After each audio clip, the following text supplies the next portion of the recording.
How to invent a religion.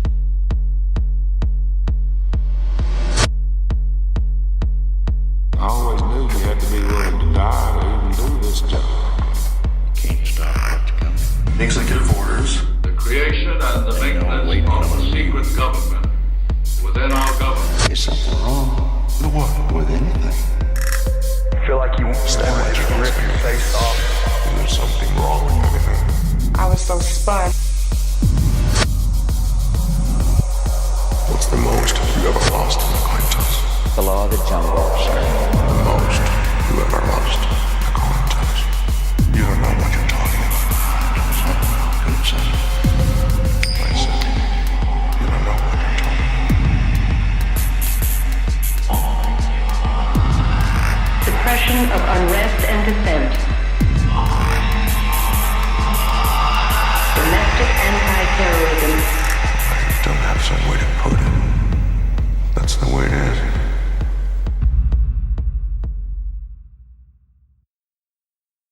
All right, it's Tuesday. You know the ritual. Time to get your weekly dose of sanity. It's Blackballed with Rollie Quaid right here on visionmedia.org. And I got that hyperdinic needle ready for you for a little bit of dose of Rollianity. And I got a big show for you tonight. I got my guest coming in. He's trailing a couple minutes behind, but it's no other than Brandon Green.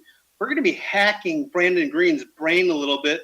He is just an absolutely wealth of knowledge, and he's been on the front line of activism, and a lot of that times that puts you right in the bullseye and shit happens. So he needs a couple more minutes to get ready for the show. You know what it's like being in the bullseye, people. Sometimes you can't just be right on time when you need to be, and we're gonna really kick it off tonight, and we're gonna throw a monkey wrench in the Zion mainframe, hopefully grind up the gears a little bit. They've been grinding up our gears. I mean, we can't even function correctly with so much bullshit and so much disinformation. You know what? Quentin Tarantino really nailed it with this new movie he got. And I know Quentin Tarantino. As Eli Roth says, he made Jewish porn in Inglourious Bastards. I know. But once upon a time in LA, it hits the nail on the fucking coffin. Right on the fucking head. Hollywood itself is a massive disinfo campaign. And, you know, you've heard me talk about it before. You've heard me talk about that pipeline between the CIA, the Pentagon, and Hollywood. It's not just Jewish money. Neil Gabler wrote an empire of their own. A little empire of their own. And they didn't take over Hollywood. They invented it. And Quentin Tarantino, being the man of the tribe that he is, and he has that half moon face, or should I say quarter moon, that little crescent face that is a dead giveaway. But he came out with his ninth movie. Last movie was Hateful Eight. Yeah, it had some very anti-white sentiments, I know. But when he throws you a gem, you got to take it. You got to take it. When he throws it to you, you got to take it. And what gem was that? What can I possibly be talking about? Why am I trying to get you to buy a 10-gallon popcorn bag or whatever it is and a gallon of soda and get you into the movie theaters? Is for the simple reason of learning how disinformation works. And it's laid out in that movie. Hollywood executives manufacture drama. Do you think that Britney Spears went into a barbershop in the end of her career, or broaching the end of her career, if it wasn't for that little head shave thing that she had going on? No, sirree. And who knows? Maybe your favorite celebrities weren't even dating. Like, for example, the famous example, Ben Affleck and what's that? Puerto Rican. I always draw a blank. I can't even speak, and I'm a radio show host. It's hilarious. But yeah, so Oh yeah, Miss I Love Tacos. Eric Carmen, and who knows that if Bennifer was really a thing, Jennifer Lopez and Ben Affleck. What if they weren't even a factor? And the Hollywood producers, just like the mainstream media, they manufacture lies over again. What if you tell somebody about Jesse Smollett? You tell them it was a big hoax. It was all a big hoax. And they tell you, duh, what else is new? Everybody knows that he staged that. But what if he didn't stage that? What if his producers helped him stage that? He is a product of the Fox Enterprise. His show, The Empire, is a part of the Fox Empire. And lo and behold, he absolutely threw him a golden branch. Just an olive oil branch. For propaganda for the upcoming weeks so they don't have to talk about anything else. That's the way it works in the mainstream media. I know Q-tards like to talk about Project Mockingbird. Yeah, it's Project Mockingbird because they're mocking your ass because you can't figure it out that how incorporating and all-encompassing the corporate media is. And we need to shave off that dementia. We need to just take a Britney Spears right to her head and just shave it all off, man. We need to unplug from it. We need to make our own platforms where we disseminate propaganda, if you will. And what is propaganda? It's to propagate feelings, isn't it? That's the word. They told us in school, in the state-run schools that we went to for free. And we went to government schools, so you got to believe in the government that propaganda is bad. It's a bad thing. Propaganda is evil. No. Propagating and making people feel the true and correct way is worth its grain in salt.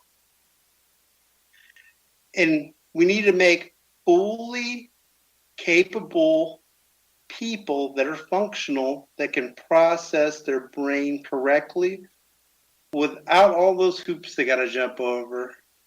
Because if you can't think correctly, are you really a free person, to be honest? Are you a free man if you can't function correctly?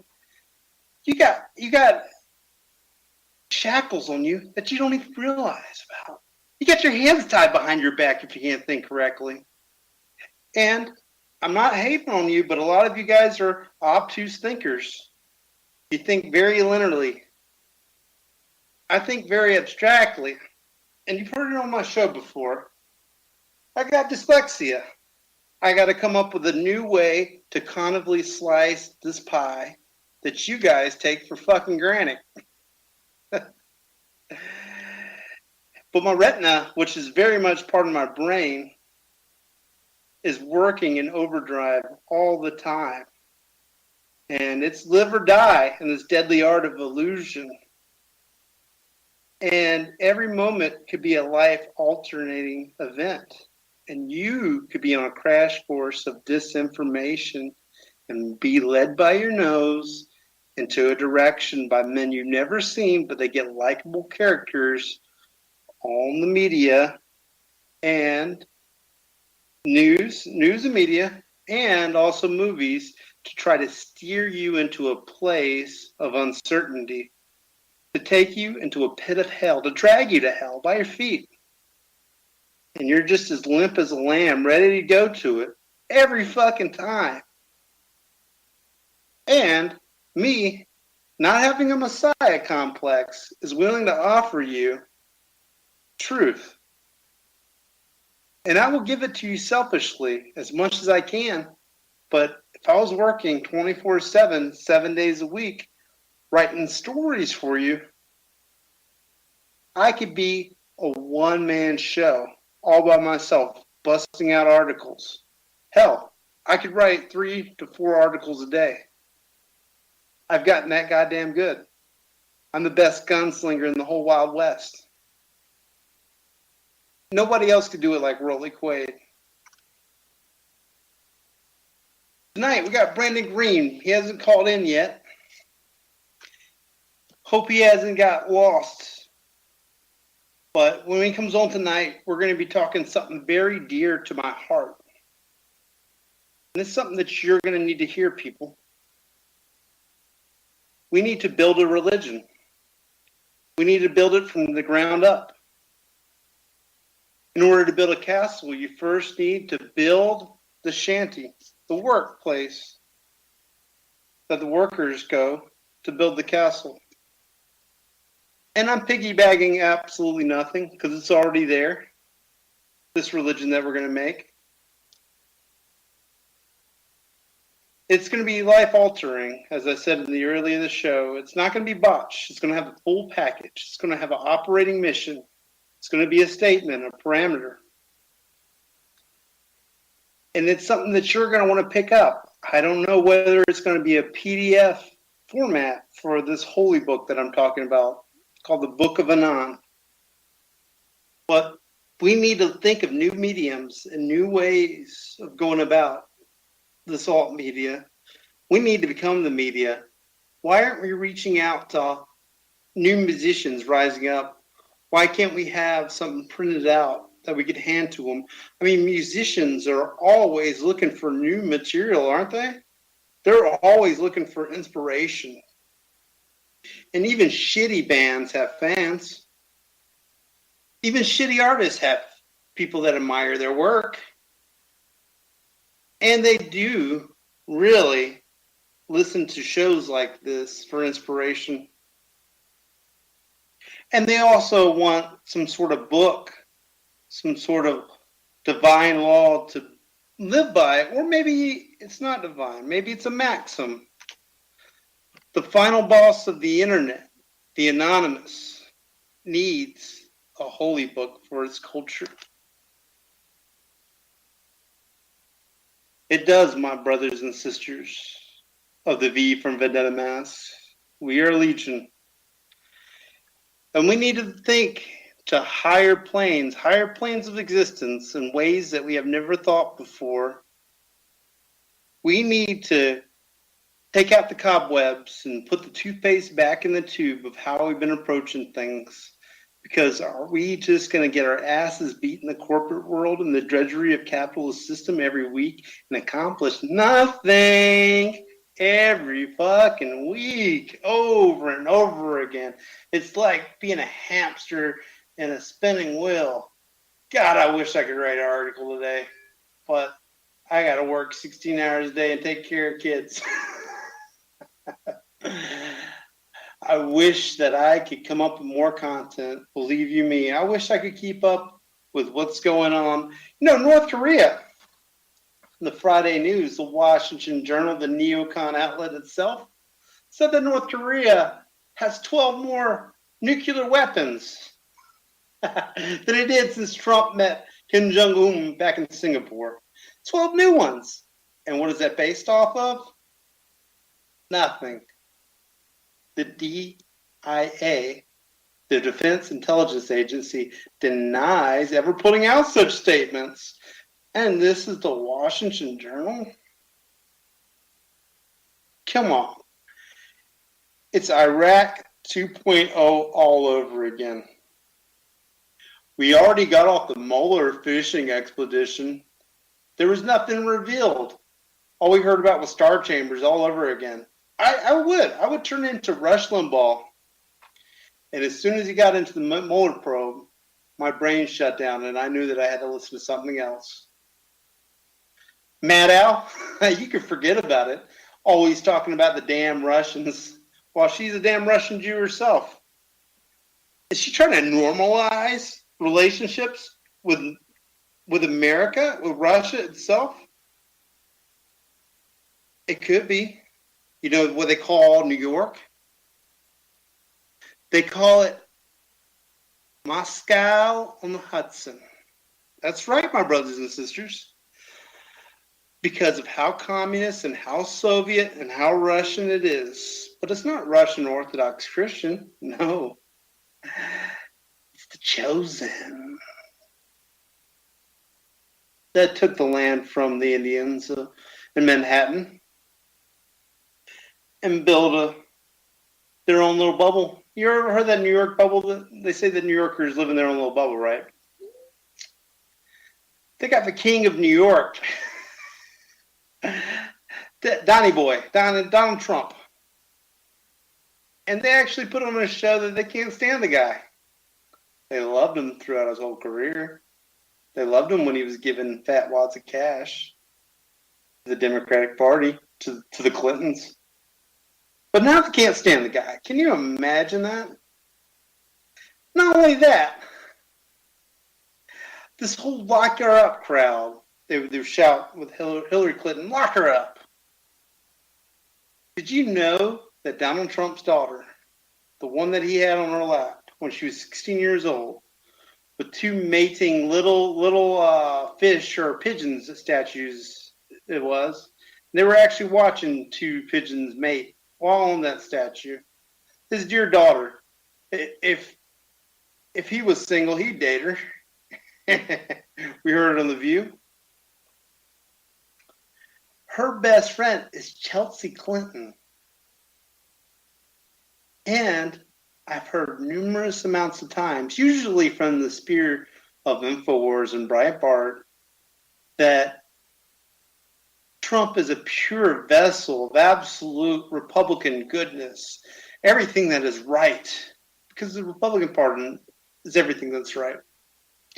But his soul gets corrupted by his daughter, who's globalist, and her husband, Jared Kushner. Do you really think that that's really going on, that anything that Trump does is from his own goodwill? Anytime that something good happens to him in the press, it's of his doing, of his magnificent, beautiful, orange, golden hand. You've read my articles and followed my work for a very long time. You know that Trump doesn't even operate his BlackBerry. You know, the Twitterer-in-chief sits on the toilet, his golden toilet, every night and makes little gems. The Secret Service does not let him hold his BlackBerry phone. Get the fuck out of here. Do you think that he's dictating policies on Twitter? Come on, are you fully retarded? God. And the whole idea that he doesn't have the temperament to be president of the United States, we really can't trust him with the button. Do you think Secret Service would let him ever get near the nuclear football? No, they pull out a pistol and shoot him right in his head. It's an overprivileged head if he ever tried to touch that nuclear football. The only switch that I know about is BB's switch, where he could kill your grid. That's right, brothers and sisters. The kill switch. And the Internet of Things. And if you haven't noticed, and I live in Minnesota, 5G's up. And whether you believe that it's going to be a bombardment of radiation over your head all the time, there's one thing that you need to know. Your whole life will be hacked into. You'll be live streamed by the boys in the command centers, the boys with the toys. Why do you need your front door to communicate with your toaster to know that you're on so they can make toast? How lazy can you be? Bought a weed whacker that's connected to the internet. They don't make weed whackers anymore. That are not, at least not in Minnesota. Of course, you can't even get away from these 5G towers in Minnesota. And then I have some asshole trying to tell me that it's not a real factor. Or something like that online on a chat room. It's a real concern of mine. Every time I get bombarded with one, I drive next to another one, and they're all over the highway all the time. And you could work right underneath one of these things. It actually says that it generates radiation on the signs of those. Can't be good for you. 5G is melting us. It's destroying our genetics. one step at a time, every day, breaking us down. And it's by an Israeli company, and Donald Trump is trying to break up any sort of competitors for Qualcomm, the 5G juggernaut. He doesn't want competition with this Israeli company. He doesn't want China in there. He doesn't want them to build the 5G. He wants it to be Israel, the chosen one. The bandit state of Israel, where all crimes are planned ahead of time and implemented in other countries. But if you ask me, why do we have to be the guinea pigs? We were told that the Chinese were the guinea pigs for these socialist credit scores, social credit scores. We've talked about it numerous times, people, about the nosedive we're going to go on in Black Mirror. But we're the guinea pigs for 5G because in Israel, they're still on 3G, the startup nation. And if you know anything about the Technion and Topia, which Brendan O'Connell talks about heavily, he says that I'm a great writer. I take that as a nod. But he also says that I'm a goose stepper and won't work with me. Really doesn't work with anybody. But the man is right about one thing about Topia, that BB has the kill switch. And I am not ashamed to relay that information because I find it sound and correct. And it's accurate. The reason Israel rules us is because of technology. That's the way. And BB got his little access key that he could turn, his little kill switch, to bring down our grid, our infrastructure, if we don't play ball. Snowden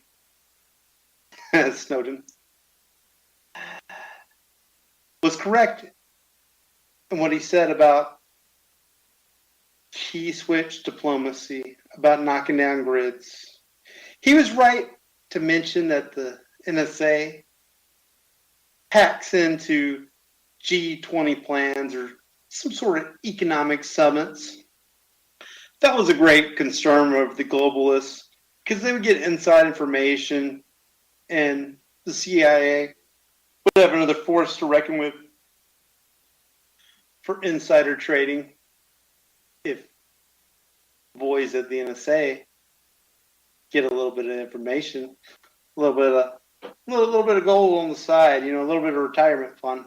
Gotta take a swig of this coffee real quick.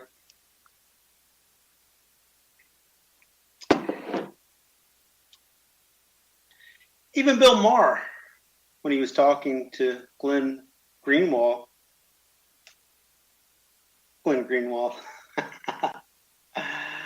Let's go back to that. He tried to tell Bill, like, the NSA could hack into our little conferences, our little economic summits. Try to drop a clue on him live on TV. Bill Maher's not smart enough to take it. I know that he tries to act like he's a vessel of knowledge, a pool of wisdom. But he's not Brandon Green. He's not Rollie Quaid. He's a dumbass hack who got his career by being somebody who could talk real smart but have an IQ of 85. And shame you for being smarter than him. Let's go back to Glenn Greenwald. I want to get on that real quick. He's a guy, reporter, works for The Intercept, lives with his faggot lover over in Brazil. Says he lives in a part of Brazil, which is the capital, Rio de Janeiro, and he hides into a place where the CIA could not find him. So he's totally incognito. I don't believe that one iota that he's just incognito. But the man who's no longer incognito is Brandon Green. Is that you, Brandon Green, who just joined the line? Yeah, you hear me? Am I coming in? I hear you loud and clear, my friend. We have on the show Brandon Green, we're going to be hacking into his brain a little bit, and I gave the viewers, or the listeners, I should say, a little bit of taste about our religion. Oh yeah, I'm excited to talk about this. It's already there. We don't need to reinvent the wheel whatsoever, do we? It's already laid out on us. It's just clockwork right now. Yeah, it really is, and man, I love the idea because it involves a lot of community outreach, which hopefully a lot of people are already doing, and it gives us a place. Oh, I'm still here. Okay, cool. Something popped up on here, but it gives us a place to really come together and connect with people, man, and that's what we need more of. Get out of these social media realms, I went to 4chan today, and I used to go to 4chan religiously. That's where I was socialized. E-Bombs World, Newgrounds, you know the websites. Yep. And I was at B today, and I haven't been on B in a while, and that's the random board. That's where you see some funny shit. Stuff to make you laugh. You're supposed to put up content to make you want anybody who's a normie want to leave, right? Yeah. I am so disappointed in where B has gone.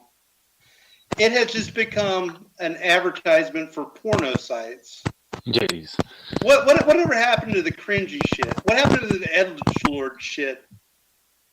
That's a good question, and it's like, and all the social medias are like following suit in that sense, it's really sad to see, and I don't know, it's a big reason why I've kind of taken a step back and kind of looking at things from a different angle, and hoping to come back and take a different approach and things. I'm living in a place where it's hard for me to connect with like minds. I live in Trumpville, Iowa, but I would like to see, this idea of this church or this gathering, people come together with these similar ideals of humanity and taking care of each other or whatnot, and these beliefs that we have, and see where it goes. It'd be really interesting.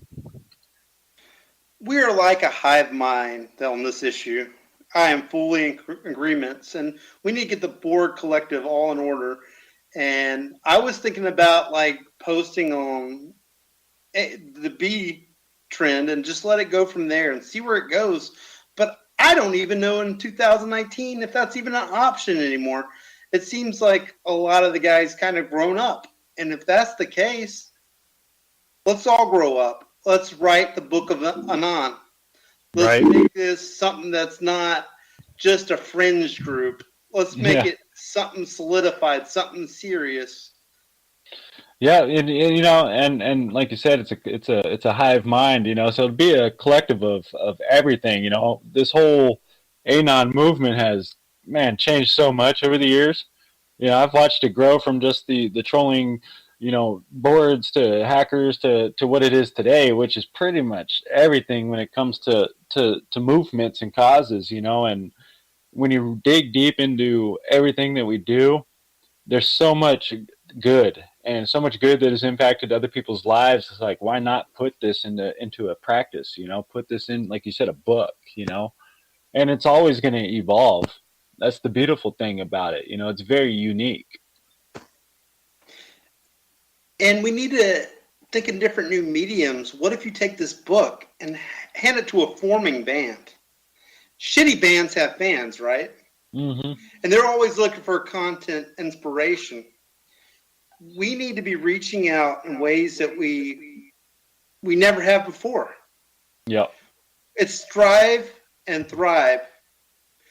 I don't want to just be surviving, because we might get to a point where it's either ride or die on the internet. I mean, essentially, we do believe in a decentralized religion without any hierarchy. There's no face to this whatsoever. I'd recommend that we use Prophet Haman. May the feds release him. Right? And it sucks even just using the word religion, because every time I hear that word, it makes me cringe, But no. You don't even have to use that exact word. Religion. No. We are a religion, because if we're a religion, guess what we could do? We could take a guy's Ford mass. We could take a guy's Ford mass, right? And we could use it for our licenses. Oh shit. You didn't think of that, did you? No. We are a religion. We are a faith-based, and I am deeply religious. I believe in the final boss of the internet, and let us bow our heads and pretend to be serious people. Right. And then we get to go out there and just spread the word to the world, be, what are they, evangelicals. We are going to be hellfire. We're going to talk about the great bonfire that's yet to come. But it's the message that's beautiful, it's the message and what it sparks inside of people, because Anonymous sparked me up when I first discovered Anonymous, or Anonymous discovered me, however the hell that worked.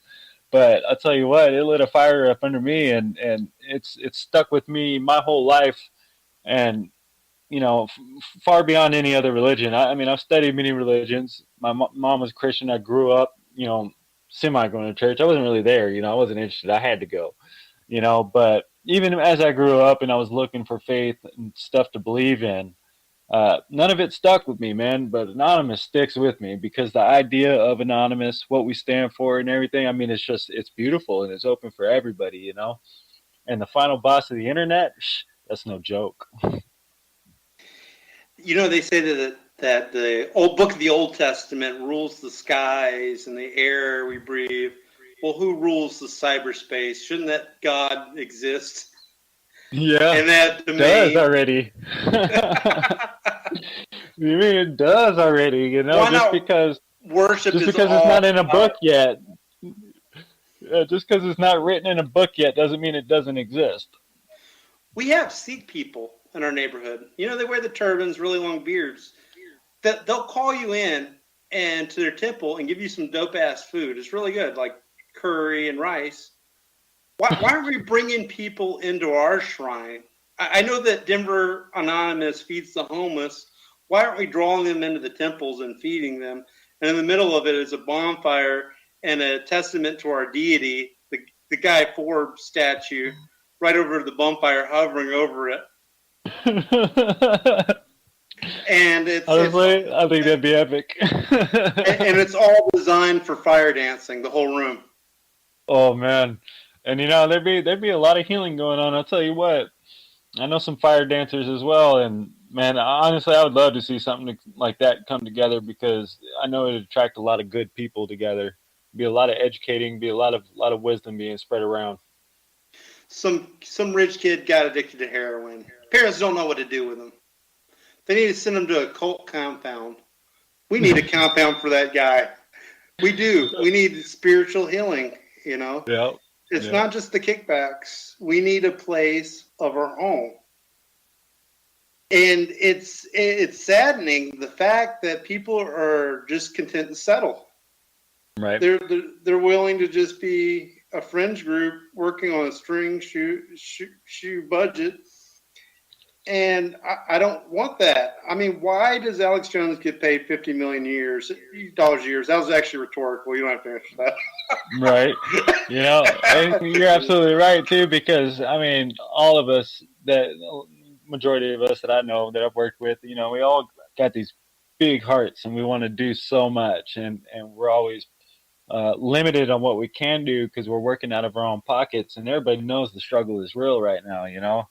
If you're not making that big money, I mean, it's hard out there. But if we worked as a collective whole towards this, where, like they do in churches, where they take your tithes or whatever they call it, your donations and stuff. But instead of buying yourself a Bentley or a bigger church or a big house, it's actually put towards the community and whatnot. Man, it'd be a beautiful thing. Oh, I'm going to make it forbidden, if you're taking money from the church, to actually drive a nice car. Right. If you're working here, you better be in that freaking hoopty. I'm down for that. I'll drive me a big old war hearse. I don't care. Old school Cadillac, The guys are not going to allow some sort of rich ass guru driving a Rolls Royce or something, that prosperity gospel. Yeah. They're not going to, that's not going to fly. Give me your $58 and I'll pray for you today. That way I can keep flying on my private jet. Do you remember Benny Hinn? Remember that old evangelist from Israel? He was Jewish but he became Christian.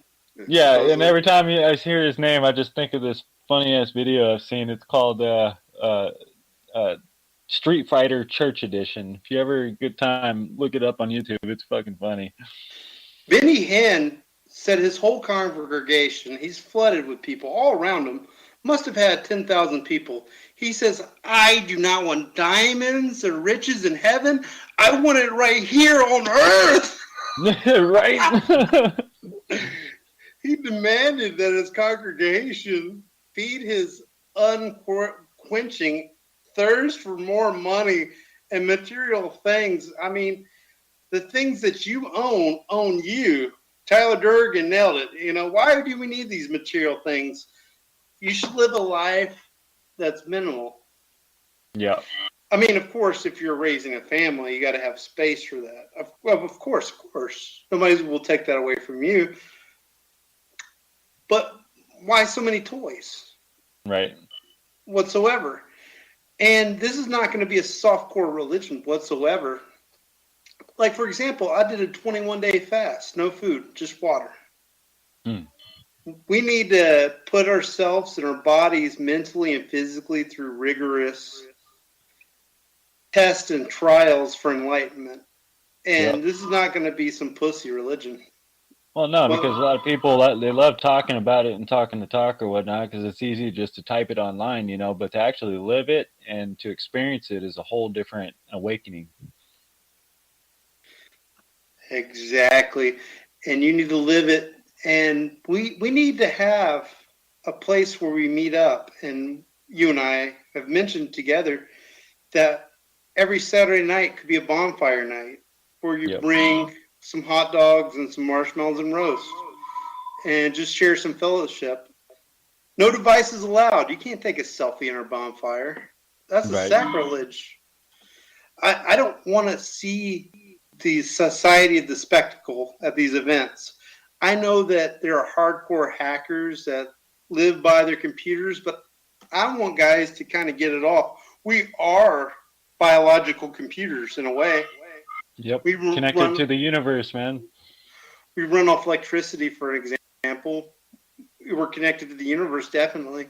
I mean, how could we separate ourselves from the universe? We try to say this is Earth and that's space.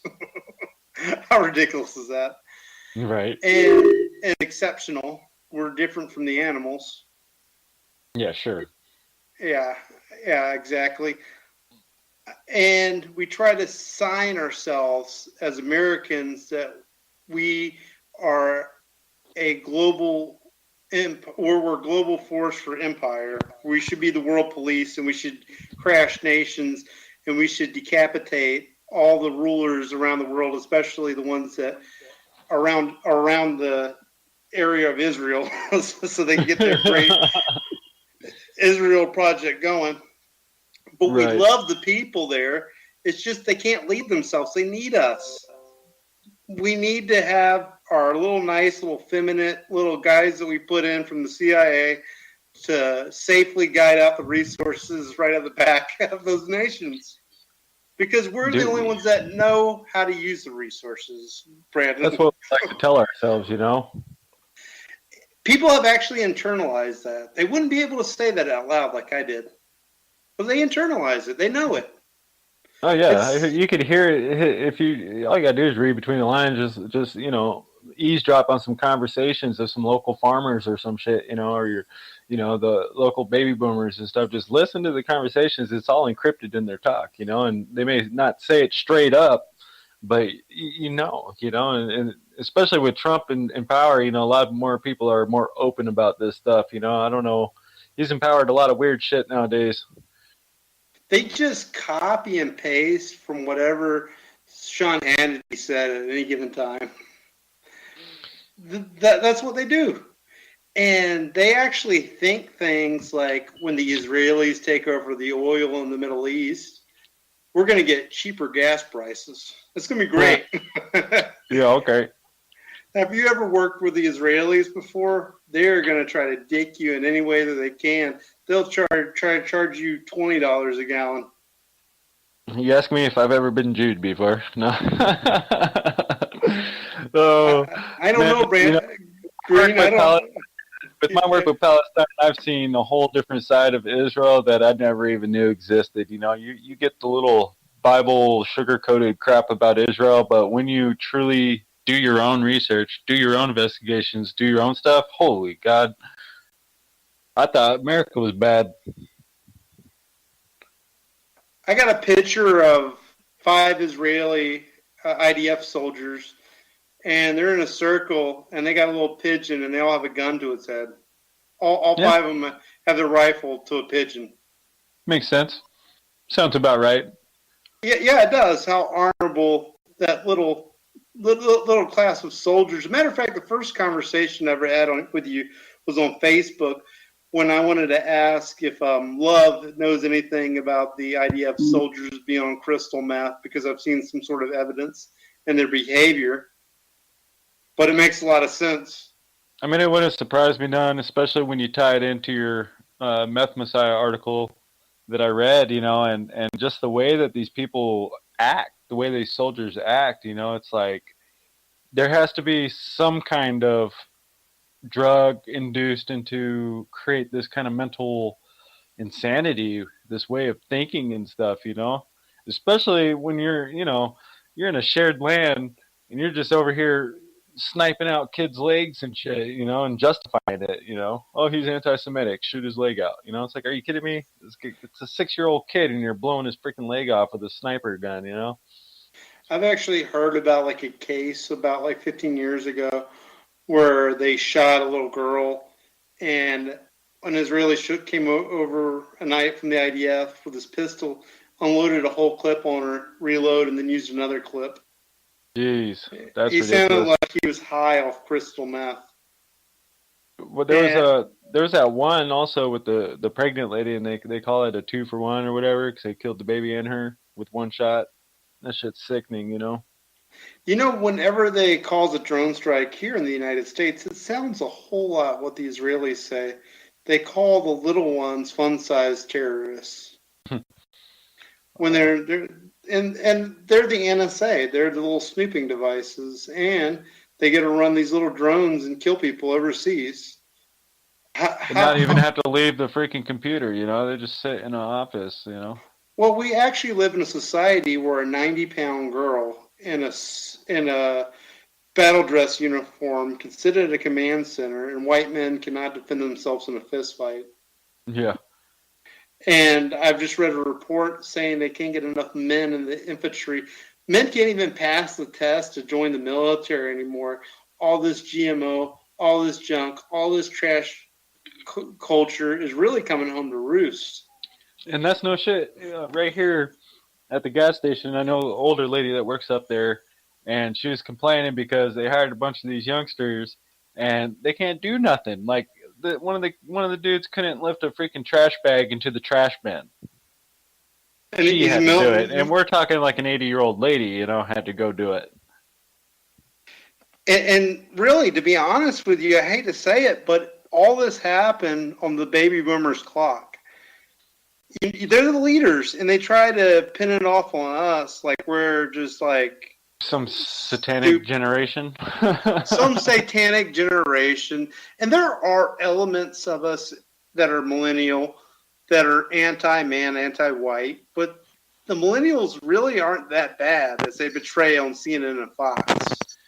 You know, we're starting to wake up to a lot of truths and what's really going on, you know, and when you study everything, you see how the rich stay rich, and that's how these boomers want to keep it. You know, they want to keep that money in their own family and stuff like that. Nobody wants to spread the wealth, share the wealth. No one wants to support local businesses.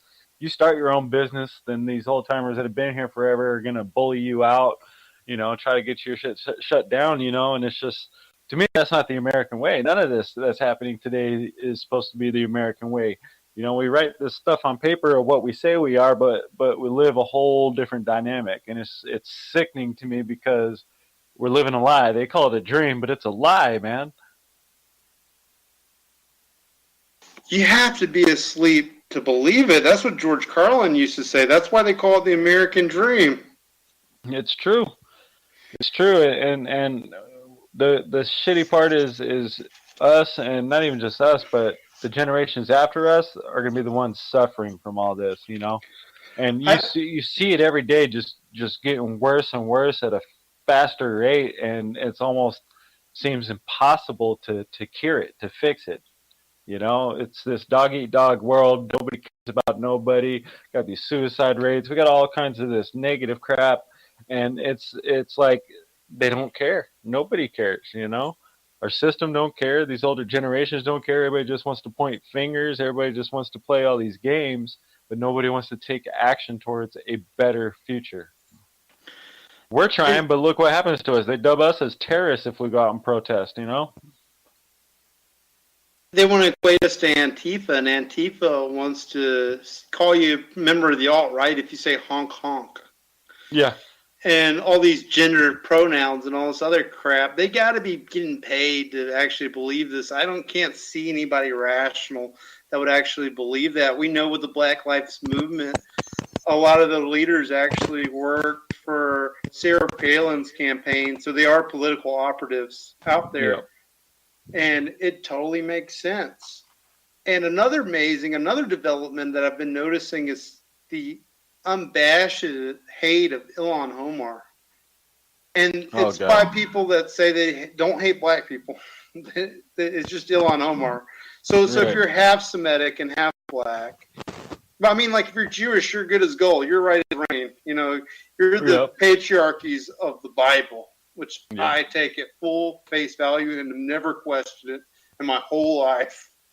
There's all, you know, that's the way you're taught. That's the way we're indoctrinated, you know. There's actually an amazing episode of The Sopranos when Tony Soprano's son decides he's an atheist, and he was kind of struck back by it. And you know, Tony Soprano's done some really horrible stuff. I mean, he's a crime boss. And the guy never even thought about these questions, like, what if God is dead? He never even thought of it. What do you mean? Me and your mother, we always believe in God. You know, and this is a guy that would, like, tie you up and shoot you in the back of the head if you owe him money. But it's amazing with this Ilhan Omar development, how people on these conservative platforms that call themselves troopers, I call them boomer truthers, because there are certain they could be a source of annoyance on certain issues, and then other issues are great, like on 9/11. You know, they're great. You know, talking to them, they have all these facts about physics and everything else, but when it comes to Ilhan Omar, good God, they get on these little tirades about the Federal Reserve and these perpetual wars, and as soon as Ilhan Omar says some sort of anti-American sentiments where she doesn't like where the country's going, more or less, and it's not completely condemning the country, they're ready to throw in the wagon, you know? They're ready to just throw their hands up. If you don't like America, you could just leave it. And these are the same guys that talk about chemtrails. Well, it's the easy cop-out, you know? I mean, forget putting up an actual intelligent debate. Let's just go ahead and play this, you know, hate card and shit, you know? And that's the way Israel's been doing it this whole time when it comes to Palestine, you know? And it's like America's just learning directly from Israel on how to get away with all this shit. And boom, I've been saying this crap and nobody's been listening, and now we're building a fucking wall. And everybody's like, oh, it's to keep people out. Okay, y'all are going to wake up someday. We do got a caller. I want to come up with the salient point before we bring him on. It's to distract with this hate machine. You know, the anonymous calls themselves the hate machine, but the real hate machine should be the mainstream media itself, because they're trying to deflect from the fact that the Democrats and the Republicans are the same fucking party. That's what they are. Yeah. So they're trying to throw in these little toddler little issues of she said, he said on Twitter, or, you know, right there out in the open, who knows. But Trump, he says that we're not a smart country. We're a dumb country. We're a laughing stock. Our country's a hellhole. Our infrastructure is failing. Our military is weak. We're a stupid country. We're not a smart country. China's laughing at us, which actually, to be honest, Trump said a lot of truth in all those statements. Right. But he's But I mean, president. that what does that show? That reflects on our leadership. That reflects on where our nation has been led. We put all our priorities into the wrong freaking bucket. We went the wrong way. And instead of admitting our mistakes and correcting where we need to go and what we need to build up, we just continue on this path of greed. Absolutely, path agreed it is. Well, we got Johnny from Liberty Light calling in from El Paso, El Paso, Texas. Johnny, how you doing? Pretty good, gentlemen. Hey, I just wanted to ask Rollie, you were talking about Ilhan Omar. I believe she's a disgrace for Congress. Personally, it doesn't matter her race, her gender, anything. When she's calling white males, radical white males, the new norm in America, I think she's the one race baiting the war that's happening. So you can look at it either or light, but Ilhan Omar, she's not even an American-born citizen, and she's trying to write legislation against having an open border. It's insane that we're going to let these people that are not even born in America dictate what happens. And some people may not like the border, some people may not. But if we're going to have a sovereign nation, we're going to have some kind of rule of law.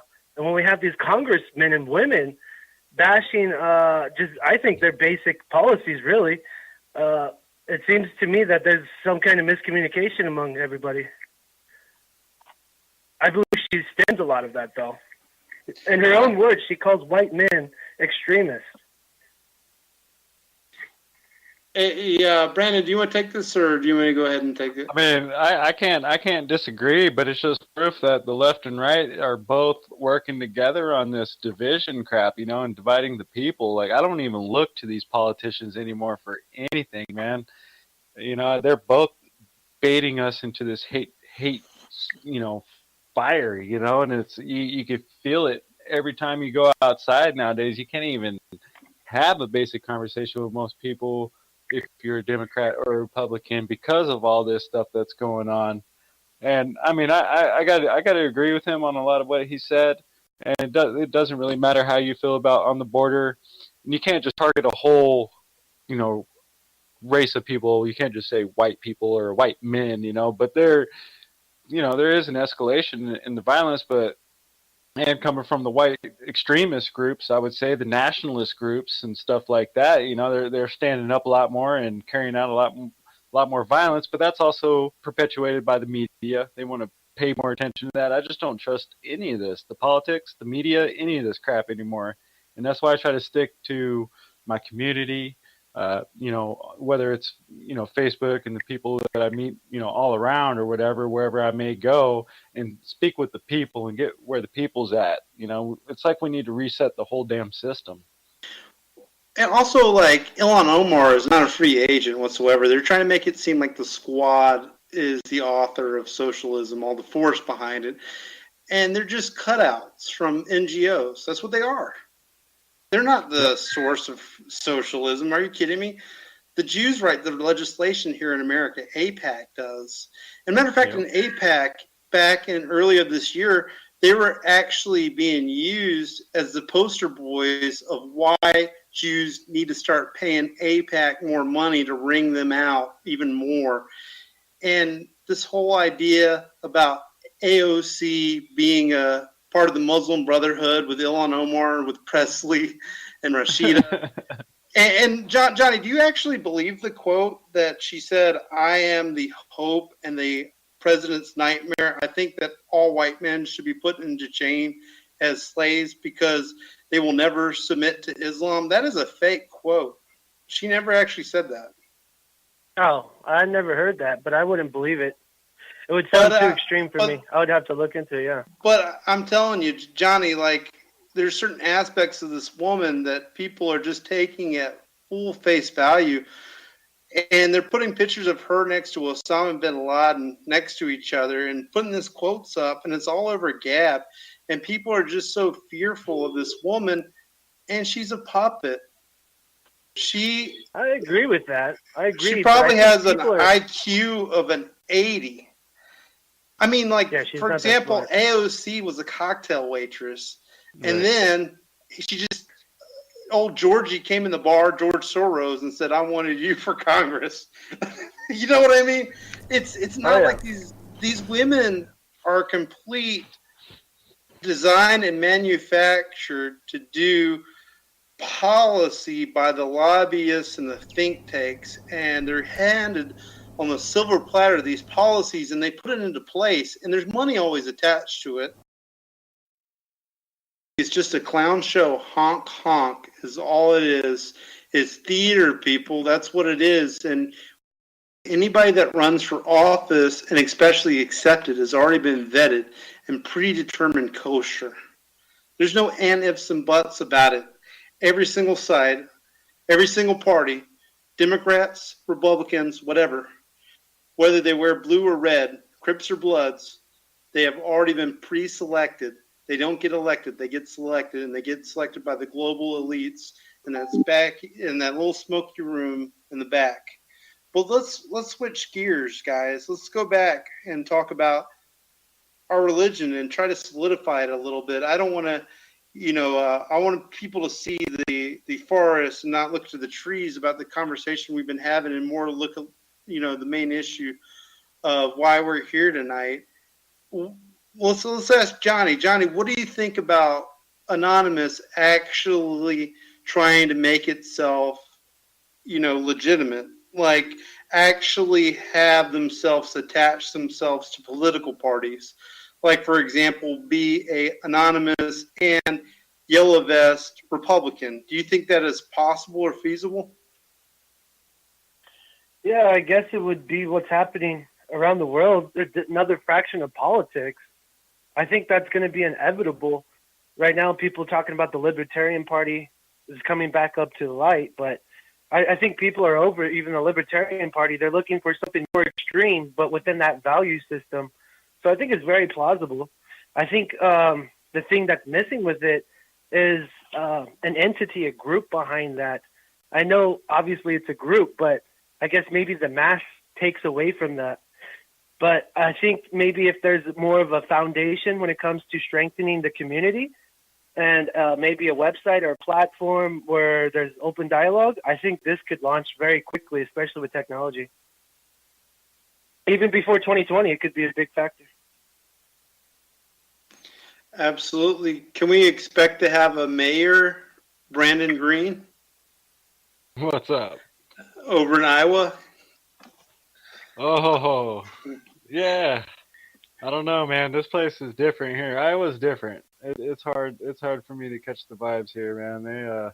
Man, you're an hour away from me, man. We never hooked up, man. And this No, is but it's really hard here. It's weird because just everybody's ideals and everything is so thwarted. It's just so messed up and hard to communicate with people and get people to see at least on a neutral ground. And right now everybody's so divided, so far left and right, that nobody's gonna let go of what they're hanging on to right now for an idea of a new way, a new path that and this media works perfect. I'm reading her comments and the stuff that she says, and it's plain, whether it's left or right, it doesn't matter. It's serving the corporate elite perfectly. It's playing off of our fears to pass policies that we don't need. We're taking away and giving away our own rights. We're doing this to ourselves by falling for this shit every day. At the end of the day, the only people we get to blame is ourselves in the mirror and the people falling for this shit. Also, people have been conditioned and accept the fact that Jehovah is everywhere. He sees everything that you do all the time. And he's the original NSA program. The NSA knows whether you pee standing down or sitting up, or whether you, what you're trying to get into the room where your grandma's watching Jeopardy and put a naval probe up there so they could see what's going on in her intestines. That's the original. It's like this whole idea that they're always being watched and always have the cast irons on them and are not able to do anything. And pretty much people are mentally, if not only physically, in prison. And it's a prison without bars. They believe that they can't make an impact in this world, or not even be able to reach out to people that are next to them and do something that's meaningful, that's out of the norm of just going to work and going to church on Sunday and just playing with your family on holidays. There has to be something else. I mean, everybody's feeling the pinch, and we are all slaves to Wall Street. And if you're not even able to afford to go on vacation once a year, you know something's up. How big is the pinch going to be in the future? I meant future. I mean, I'm like, I don't know how far ahead that you see in the future, but I don't see much past 2020. If we don't make some changes now, man, we're going to be in a very, very bad spot as Americans and freedoms and anything, you know? It's like, why does it take something like 9/11 to happen for people to come together, you know? It just doesn't make sense to me, you know? And everybody that suffers is our children. They're watching all this shit. All these parents putting on this shit show, fighting each other, and all these shootings and just everything. This is affecting our children, and nobody cares. People actually think that as long as it's not my children that it's happening to, it doesn't really happen. If because it's not we have no we anymore. Where's the we? Where's the us, man? Island of Crusoe, all alone, my family on an island, and nothing else infects us. We're taking actless drugs and totally believe in libertarianism, that we're just about the nuclear family. Fuck my extended family and fuck my nation. Just worry about your nucleus, your little family, your little clique. That's something that Alex Jones used to promote, but it's not that way. There is people that you are part of you, an extension of you that you need to look out for, and your community really, really matters.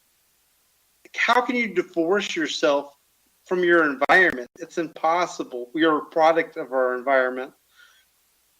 We need to. Well, Rollie, may I pose a question on yes. that?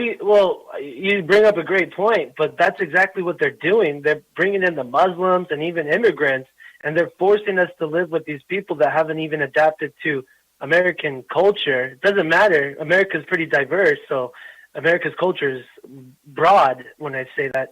But it's almost like everything is being forced upon us, as your guest was saying, with the media and then the people.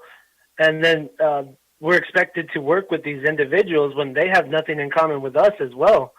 And then you see the media uprising all this. I agree with part of that. I think that people from Arab nations tend to be nationalistic of their home country. If they're Egyptian, they're really much Egyptian. If you put it that way, I agree with it. But they do have a lot in common with us in terms that we just shit, eat, and mate, and do nothing else. Oh, yeah. It's just strange because I think humanity is meant to be close together, but government has separated this so far. What's the driving force behind that, Johnny? Who's doing it to us? Yeah, there's plenty of forces. I think it's religion altogether, Catholics and the Jews, Israel. I really believe it's both. I think they work together. Graham was saying that they all work together. All the churches work together. I wouldn't even put that past anybody neither. Just like all the governments work together, religion is the original government, original form of division and control. I agree with that 100%, man. Now, they're working together on some type of level. Mormons working with Islam? I've never heard that before, but it's out there. They actually spend a lot of time in the Middle East. There's a lot of Mormons in the CIA. Why are we over there working with... Is it? Really? Yeah. There are really a lot of Mormons in the CIA? What the hell? Yeah, matter of fact, you remember there was a guy from Utah that was running as a never-Trumper from Utah, and he was a Mormon, and he also was in the CIA beforehand. I'll look him up, get his name, but also there was the guy who played Rambo, which is Bo Grice. He was also a Mormon. Rambo was actually based on a true story. I don't know if you realize that. Mm-mm. It was Never a guy, knew that. Soldier that went renegade. He went renegade because of his Mormon beliefs. But they wrote that out of the script of Rambo with Stallone. Totally different story now. But there's a lot of Mormons inside the CIA, and they're they're heavily, the Mormon mafia is in the casinos too. They get the Jew boys to do the sins, and they get to kind of wash their hands like Lady Macbeth about it. And they're the bagmen. Remember Howard Hughes, the pilot, who went crazy? Oh, yeah. They wanted to kick him out of a hotel, so he bought the fucking hotel. All his guards were Mormon. So there's that aspect of it too. What we were talking about, people. Yeah, man, it all ties in. We were talking about religion being the ultimate conspiracy, and you really can't find a religion that doesn't have any Zionist elements to it. Even the Quran has it. There's parts of the Quran that are heavily Zionist and essentially look up to Israel, and then there's verses that are antithetic towards Israel too. There's verses that abrogate the original point, but every single religion, it has that rat's tail behind them.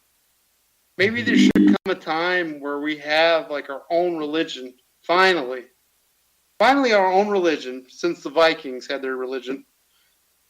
You mean you don't want to adopt Scientology? Good one. I mean, you're familiar with Chainology. That's our mortal enemy. That was the first time we went to the streets, was against Scientology. Yep. And a matter of fact, I want to go and head flyers to the Book of Anon right in front of the Church and Scientology Church in Minnesota. They had a science museum in Minnesota that went out of business, and they replaced it with the Church of fucking Scientology. Can you believe that? They got rid of science and replaced it with pseudoscience. So that's where that stands now. And it'd be funny, and we've talked about this before, Green, make a stand, a food stand called Hack This Burrito, and that could be a way to generate revenue. People will always spend money on food and their kids. That is two things guaranteed that they will spend money on, because you have to eat to live. And we just gotta get people on the same level, man. There's ways to break this system down without violence. You know what I mean? Starting with the Federal Reserve, we gotta quit buying that shit. If the truck drivers all en masse say we're not gonna haul any of your shit anymore, the whole system fucking collapse. Exactly. We're the robots that run this whole thing, this whole shenanigan for them, and it's like all we got to do is stand up. I don't know why people get so tied to this government and political system as if they're actually working for us, man. They're not working for us. And the truck drivers, they're feeling the knife in their back right now with the AIs coming to take their jobs, and they all heard murmurs about it. And they've already been told way in advance before it even happens. So by the time it comes, it's inevitable. It's just going to happen. It's preordained. We are going to lose our jobs. And that's part of the 5G conspiracy, was to have no hotspots whatsoever, so they could have these remote control cars, or I should say remote control airplanes, and self-driving cars. And they're actually going to have China flying their drones over our airspace. What can we do to these guys that have trucker nuts on the back? I can't wait. I can't wait for that day. I can't wait, because that's when the hackers are the final boss. When the whole system is ran off the grid and there's automatic driving and shit like that, that's where the hackers could come in and save the fucking day and shut this shit down. You're absolutely correct. And a lot of these guys know that the kill switch is in. It's in place. It's been encoded. And I can't see them standing for that. They've heard many, many truthers mention it, and a lot of them just know it. And I really can't see them, just rolling over whatsoever. And we do have patriots that really worry about our infrastructure, about the safety of America and our families. That's really what people care about in the long run, is infrastructure and national security. They don't care about really anything else, to be honest, as far as like truth or content except for what goes on in their house. It's gonna be crazy. With 5G coming in, there's gonna be no safe place to go. You know, facial recognition. They're gonna know where you're at all times. You know what you're doing at all times. Your face is gonna be on the grid at all times. There's gonna be an AI machine that's monitoring every corner of every person. And you know, if you're a red flag, you know, which a lot of us are walking around with big old red flags on us, and you know, we get out of line. I mean, they're going to be able to do things in real time without actually having to do real work. You know, right now they have to get agents and all this shit. You know, it's just going to be insane. And craziest part is all this stuff, our hubs for all this data, all our intelligence goes right to Israel. That's where all our hubs for all this info is at. All the servers. It's insane. You know, and they've had access to all American intelligence since '97, and it's just, to me, that's where the true problem is. True problem is this this Zionism, APAC, all this shit. That is where all this is. That's the driving force. That's where it's spreading everywhere in its own little way. You know, and it's corporations, man. Guess where that data center is? It's in Utah. So the Mormon boys give the information. Mormon country. They say that they built the data center in Utah because in Mormon country they tend to be very patriotic and not ask questions about the massive radiation coming out of that data centers, and just give it to Israel. I mean, they're God's chosen people. They're related to the boss upstairs. You know, the flying kite wizard in the sky. He was in charge of everything. Random stuff right now. But like, I don't even know if they're allowed to do this, and this is a little random. But did you know in the 1980s that Pepsi had the 18th largest navy? Pepsi had the 18th largest navy in the world? Yeah, for a brief time. Yeah, the Russians loved Pepsi, and they had a deal with Pepsi. 17 submarines, a cruiser, a frigate, and a destroyer. The combined fleet was traded for $3 billion worth of Pepsi. Hey, Brandon, I think they got you. Too much power, dude. Hey, Brandon, I think they got you, man, with the electronics. You might want to hang up and call back in because you're fading in and out a little bit. All right, let me try that out. Yeah, Johnny, it's absolutely amazing that the corporations nowadays, they want to have a privatized army. They want to have privatized police. They want to have a privatized fire department. And that really takes away from national pride. It really does. I mean, what if the police become privatized? They would become... Well, they already are in some cases. I mean, what if they fully became privatized in the sense that you would have to pay a $40 bill every month to the police department, but they still take taxes from you, amazingly. But you got to pay $40 a month for the police and $50 for fire department. And if you don't pay that, if your house catches on fire, it just burns to the ground. That sounds like a dystopia. Only somebody who's ultra wealthy would actually advocate something that ridiculous. Somebody who would have the means to buy the police force. Let's try Brandon Green again. Let's see if you're coming in clearly this time. Yep. Oh, can you hear me? I hear you loud and clear. Yep, they must have found me, man.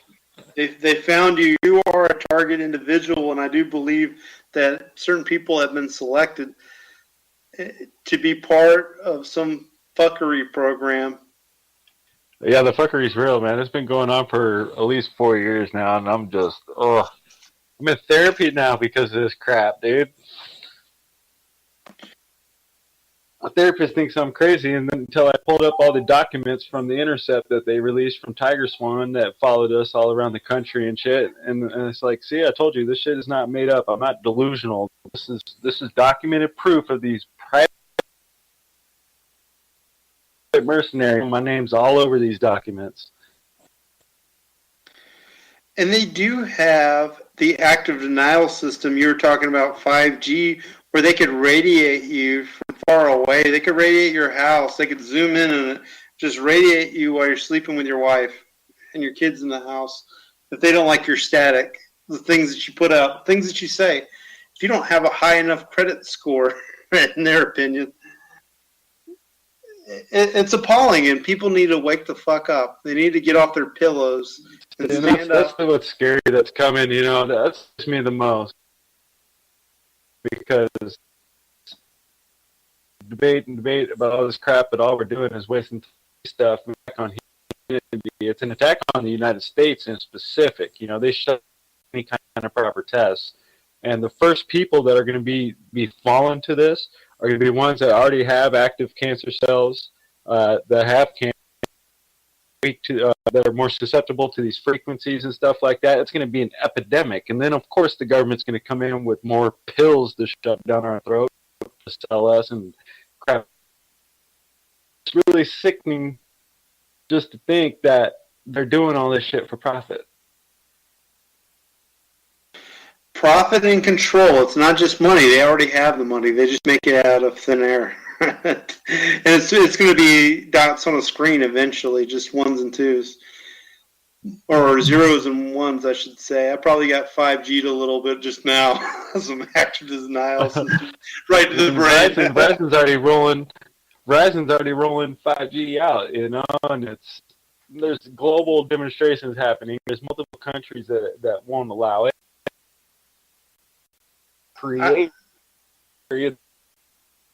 It's weird. It's weird what's coming, man. It's almost, that agenda shit is real, and even some of the, I don't know, prophecies, I guess, that they call Babylon, and we're just the whore that sold ourselves out to the world, Absolutely. We gave intel to Israel to make the chips for us, our R&D centers. And what type of hellacious, to have the CPU factories in Israel, especially since our fighter airplane jets, like the F-35, runs on many microchips, and they could be hacked into with a stroke on the computer. They could fall right out of the sky. And there's a massive disinfo campaign saying the F-35 is a useless fighter jet. That's why they don't go into Syria, because the Sukhoi 35 will knock them out of the sky. That's all we hear from RT. It's not true. The F-35 is a powerful machine. It's the idea that it's a weak machine that Israel corrected, because they modified the F-35. They made it the Adir, the F-35 Adir, and they added some sort of radar in it. Right. And they have Russian Jews working on it, because 1/3 of people in Israel, native tongue is Russian. If you could believe it or not. And if these guys are working on your fighter jet, of course they're going to send information back to the mother Russia, their homeland. Just as part of it. As every United States, I feel like the United States is just the fundraiser. Oh, now they're cashing. We're about to witness a huge shift, a huge fall in the United States. Yeah, definitely. There's going to be Then what do the people do? I think there's going to be a Soviet-style collapse. We've already seen the signs of it right now. Democrats and Republicans are arguing back and forth with irreconcilable difference, even though they're shock troops, all for the New World Order. And there's going to be some sort of purge night that's going to take place, where pandemonium takes place, and neighbors will kill each other and hack each other up like the Night of the Living Dead right on the streets. And there will be order put into place. And it could be, like Alex Jones said on his holy bullhorn over and over again, that FEMA is coming. You know, it's inevitable, he would say over and over again. It's going to be next week, like a Bible salesman, you know, trying to sell the rapture on you. But the guy doesn't even talk about it anymore. It's like it doesn't even matter. He talks about police should be a protected class of citizens that you couldn't control. But when Obama was president, he would make police look like they were Nazis, like literal, like Aryan Nazis are protecting our communist Muslim Kenyan president. It's revolting, but it's true. No matter, it's true. I mean, like Alex Jones put mud on the whole issue, but it's real. There could be a situation where FEMA is put into charge and rounding us up because people are always going to be a valuable resource as long as we have organs in our body. Because Yep. the elite have a certain taste for certain drugs and certain lifestyles that are not exactly healthy for the body. Even they believe that that young boys have the life force that they want to be vibrant, to live to be 130, and they have blood boys. Peter Thiel, who's the CEO of PayPal, has a blood boy, and he's also a good friend of Trump, believe it or not. Imagine that. And with the whole deplatforming thing, why didn't you just put a phone call to PayPal and say, you know what, you're just a bag man. Why don't you just let people get money that they need for their content? No. But they're still good friends, of course. But if Trump is really, really looking out for our best interests, why doesn't he just call up his buddies over in Silicon to say, you know, you need to stand up to the First and Second Amendment, but especially the First. Otherwise, you can't get NGO money. I mean, because they're Quangos. They're semi-governmental organizations over in Silicon Valley. And they need to uphold the Bill of Rights and protect our freedoms. That is their job if they're getting our money from us. I'm sick to death of hearing about these sort of private institutions and they can do whatever they want to with their platform. That's not true. They're taking our money away from us, our tax money. They need to uphold this agreement they got in the Constitution with us. Otherwise, they don't get tax money from us, in my opinion. Yep, I agree with that. I can't argue with that, man. I'm right there with you. I mean, I ain't even paying my taxes. F them. If we get a burrito truck, you know, you be an activist. You want to do these things. You can't just talk about it. You got to be about it. You know, and I would love if my taxes were actually going towards my community or my people and the nation. You know, and building our education system and stuff like that. Not building bombs to go blow up more people in countries that we don't even belong in. You know. Countries that don't even have capabilities to even bring in an army over here. People, they can't even get close enough. You know, our fleets would swarm them. You know, who are we afraid of? Why are we living in such a fearful state of mind? I don't get it. You know, we waste all these billions of dollars for murder, but we can't go redevelop our educational system. You know, we can't take care of the people that are here. We got homelessness going out the roof. We got just everything is wrong. Everything is wrong, and none of our taxes is going towards fixing it. Even it seeps in through the culture where rap music teaches that there is no figurehead, there's no parental unit, that women are all essential bitches, and just look out for your gangbanging homies. And then on the other side of it, you would think that country music is just wholesome, good entertainment that's very patriotic, but it teaches suspicion of education inside of country music. It's there. And another problem with country music, it's kind of gives it a virtue to be stupid.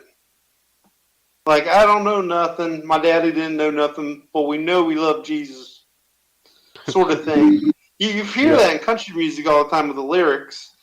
And even Sean Hannity had Toby Keith, you know, we put a boot in your ass. You know, it was his theme song for his radio show. Do you know what Toby Keith is doing right now, Brandon? What's that? He works for fucking Saudi Arabia. They gave him an unofficial official title as the Minister of Fun to make Saudi Arabia look more fun. That whole man, that shit doesn't make none of it makes sense to me. You know, it's like Trump had oh, if I place my money on it, Saudi Arabia is behind the attacks of 9/11, and then he goes and signs the largest weapons deal with them. Hello. He gave him nuclear weapons too. Yeah, how much sense does any of this make? And if you, it's so confusing sometimes. And I just want us to stay. We got to stand together. We could band together. We do outnumber them. In the end, we could overthrow this fucked up system in a way that we don't screw the whole nation. You know, there's nothing wrong with going back to states governing themselves for a bit. You know. Yeah, good luck, California. I agree with that. Yeah. I would agree. But I wouldn't want to live in California if that was to happen. Yeah, there might be some choice places you want to go, and there's going to be some repercussions and changes, you know, just like, you know, our Civil War and stuff like that. But man, that's change, you know. You got that's how it has to happen. But if we just if we sit on the path that we're on, it's inevitable where we're headed. And it's sad. I want to see all of our kids grow up and be happy and have the chances that we have in life and a future, you know, with clean water and clean skies and clean food, you know, and all that. But Brandon, man, this media is a weapon. This media is a weapon. Brandon, like a phoenix through the ashes of this old world, the new world needs to take place. And we got to right the wrongs of everything that happens. And I can think of no better way than having a religion to do that. That's all, you know, yeah, exactly. You know, I mean, I could agree with that because it's what we need, man. We got to bring healing. You know, we can't get anywhere if we don't heal. You know, if we don't heal these wounds and this trauma and this psychological warfare and this indoctrination, this crap that we're taught to believe. You know, we got to accept the truth for what it is. You know, once it's like AA. You know, acceptance is the first step. You know, can't just sit here and keep hiding from the truth. Or expecting that Big Daddy government is going to put trigger warnings for unsavory content so our feelings don't get melted away. It's ridiculous, and this is what these Antifa guys advocate. They actually advocate for selected speech. Whatever happened to that libertarian spirit? I know that I rail against them all the time, but there was a libertarian spirit for absolute unbridled truth and being able to say whatever the fuck you want with Anonymous. Right. 10 years ago. We need to get that strong fire back. We need to kindle that. We need to be able to have a group that's willing to protest and go outside of Scientology and protest. I'm very disappointed with the numbers, and people want to get involved with the all ages drag show over in Denver, Colorado, which Kenny Bartholomew gets all the fist bumps for organizing. And he can't even get the church to be interested in protesting, to stand outside while little kids are dancing for dollars on the floor to gay men. Yep. And somebody's actually told me that's a divisive issue to divide Democrats from Republicans. What the fuck ever? What the hell? Whenever kids are dancing for dollars, that's the death of society. In my opinion. Oh my God. Why am I saying in my opinion? It is the death of society.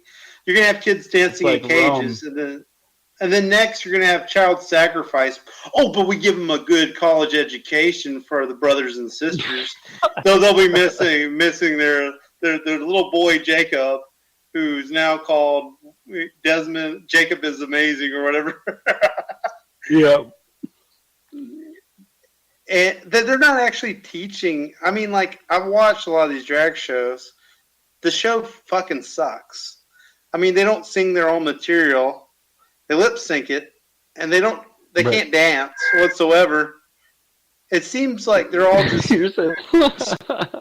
special K'd out, like they're on something, and they've been rehypnoled to get in that roofie, and it's just really sad when you think about it. It's really nothing to laugh about, and they should be doing things like kids do, like going out and making a bonfire, sharing stories with dad, collecting bugs, like my girls like to do.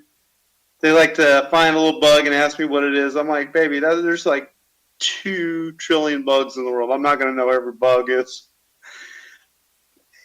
They should have time to be childs and develop. Why do children need to know about sex or anything sexual? I've seen 5-year-old girls dressing up like strippers for beauty shows. Why does a 5-year-old need to be a part of a beauty show anyways? Why should they be judged? Is it already to set them up to have feelings of not being good enough or losing self-respect and low self-esteem at an early age for adulthood? It's sickening. It just shows how far we have fallen as people. Our ethics, our morals, as adults, and it's a conglomeration of everything that we are exposed to, and then we push that upon whatever that sticks to us onto our children, and it's like, I don't know how. I honestly don't know how we've lost our way, man. So bad, I don't know. It's just weird to me because when I was a kid, man, I was just, I guess you could say, patriotic. I loved my country. I thought we were the light of the world, Yeah, I definitely thought that way too when I was a child. And I also believed at one time in the Tooth Fairy and Santa Claus. Right? And then now you grow up and then you look at it now and it's like everything's escalating at such a fast pace and changing at such a fast pace in the wrong direction. It's like, how do we reverse this? How do we reverse this shit? There's no way. Culture is always changing, and unfortunately, it's going for the worse. We're going right off the precipice. I'm the guy standing from the crowd and say, "You're going the wrong way." I wish I could grab them by the lapels or their ears and tell them to go back, but they just want to go off the cliff. And that's exactly where we're going. And the sad thing is, when the purge happens, when purge night goes on, they're too soft and weak and ready to become eaten by the New World Order, to be left in the dust. Yep. And only the strong survive. It's true. We live in a system that the weakest among us have been able to thrive, and they hate the strongers, their betters. It's a real Marxist attitude towards life. And the better man should win. Who wants to see the MMA fighter that's not the best, but he's racially innocuous, transgender, to be the middleweight champion or something like that? Yeah, right. Who is that benefiting?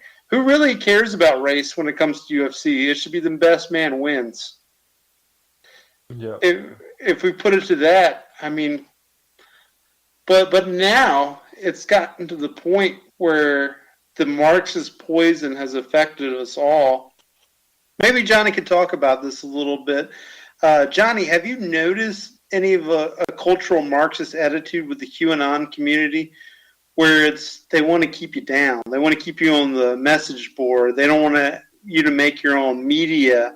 They don't want you to step outside their little pigeonhole they have you in. Oh yes, they are most definitely in a mindset of that. It's strange to see that you go in some of these Discord servers or you try to get into some of these communities, and they're in their own little mindset. And you ask them, "What are you doing?" "Oh, we're breaking down QAnon and this and that." It's like, okay, and if you try to maybe point out something, you see that they're very quick to shun down upon you. Like, who are you? It's almost tribalistic. It's funny actually, because they preach everything that they're against, but they don't even see their own ways. The Liberty Light streams that you have are absolutely fantastic. Very, very well produced. And it's amazing that your lessers would say to you, you shouldn't be doing that, and try to drag you down to the mud and roll with the boys and the pigs back again, down where we're at, and not do your own thing. It's not fair for them to actually suggest that, and it's not their place either. Oh no. Yeah, that's happening. It's happening everywhere. It's crazy. Yeah, I think like you guys were talking about when you were getting into, you asked me earlier, you said, what do you think about Anonymous and everything? I said, well, it kind of needs some restructure, but I guess you're right. You may have to be somewhat of a religion or some kind of architect to that degree. It's based off of a value system, and we've lost all of our value, and that's kind of where we're at right now. We have no morals, we have no values, and everybody's looking at each other trying to pick a fight. Media is perpetuating all of this in the echo chamber of sorts. So, yeah, I think we have to break out the noise, is what you say, Rollie. Sometimes you say break out the noise, break out beyond the noise, but it's kind of hard to do that right now when tensions are high. Everybody's worried about the Middle East, Israel, America's policies. It's crazy. Elections are coming up. Everybody's on edge. Yep. Everybody is on edge right now, and it's hard to build any bridges at the moment. And people automatically assume, if you try to tell them something, they assume the worst of what you're trying to say, even though you're coming from the best place in your heart of hearts to say it. And they already are trained in a Pavlovian way to strawman you. If you mean this is what you really mean, and that's what you mean, and this is what you really mean. And you're just trying to reveal some sort of truth, and it's sad when the people that you love are the problems with society. They're the stupid element, the sheep that just go along. I mean, because I think that honestly, there's a willingness to be ignorant nowadays, especially with computers. It's a skill level to be this stupid. We have at our fingertips the sum total of all human knowledge. Everything we know about this world, we could get on our cell phone, except for, of course, certain top secret knowledge, of course. But there's no reason to be this fucking dumb as a slug. They did a study on people's attention span that said that the average American attention span is 8 seconds long. They don't have the endurance to listen to my show. They did the same study and determined that goldfish have an endurance of 12 seconds. So we're 4 seconds less than the goldfish as far as attention span. And it's by these devices that we have in front of us, it is making us depressed. It is making us stupid. It is destroying our mental focus. It's putting fog in our head. We need to moderate and get away from it and think of different ways. And we need to get back to having a book in front of us, an actual book, and actually reading again. And there is no other book worth being written, in my opinion, than the Book of Anon. To put it in Holy Script, to have it out there. Do you remember back in the 90s how cool it was to actually own a book and give to your friends and read passages from it? We used to do that with Bill Cooper's Pale Horse. Read 2 pages of that. Be like, whoa, man. It was being sold in every kiosk almost in New York back when it first came out in the 90s. Whatever happened to that? Now we have everything on file on the grid in the data stream, and it's all on the cloud, most of it. It's becoming more and more on the cloud, at least. Microsoft security has moved over to Israel back in 2008. It's actually old news. But everything's going to be on the cloud, and they have a contract for the Jedi, and Israel is putting in hardcore for it with the Amazon web server and they really want that contract, and they're going to get the pipeline between the Pentagon and the CIA and the politicians if they get that contract. And they're already getting information from us unfiltered. You know, anything the NSA, that I put a dress on at night, they already know that. Just kidding, guys. Oh, Freudian slip. But they know about certain aspects of your life that, and if you say like, well, I got nothing to hide, right? Well, why do they need to know what color your wife's panties are, for example? Why do they need to know certain aspects of your life that should be private? Why do they need to know that one of your kids has diabetes? Information's sacred, and a man should protect his family. And if somebody's eavesdropping on your family for fun, because when they see a beautiful girl that's taking all these selfies and nudies, they're in on that shit. They got this thing called LoveTel. That was an aspect of the NSA where when the guys go on break, they would say, let's spy on my ex-girlfriend a little bit and see what she's up to. LoveTel. Oh, yeah. LoveTel. I'm actually looking that up right now. The hell? I never knew about that.